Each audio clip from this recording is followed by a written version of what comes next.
Zach Newman knows all too well what happens when home ownership is out of reach. He's the co-founder of the Community Economic Defense Project. One of their main goals is to help homeowners who currently face eviction. Almost every eviction we see is a non-payment eviction because people are spending 50, 60, 70% of their post-tax income on housing. Newman says even when the mortgage payment is met, other factors can make home ownership unaffordable.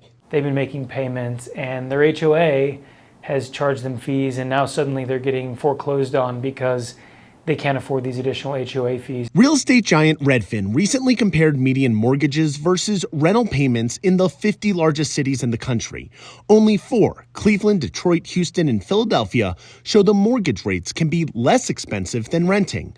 That same study showed 0% of homes are cheaper to buy than rent in places like San Jose, San Francisco, Oakland, Anaheim, and Seattle. Even cities that were once affordable became unaffordable during the pandemic.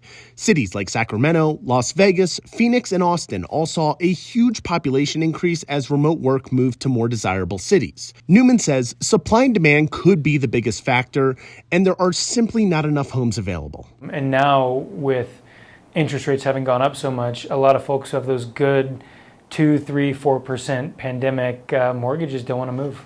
According to Redfin, a drop in mortgage rates would also shrink premiums and turn the tides in cities where renting makes more sense. However, Newman says until major factors change, renting will continue to be the best option financially. I think we want to live in a world where most people can afford to buy a home and they can stay in that home and they can pass that home on to future generations or sell it and use the money from the sale of that home in 20 or 30 years to fund their retirement. But that is not the world we're living in right now. Dan Grossman, Scripps News.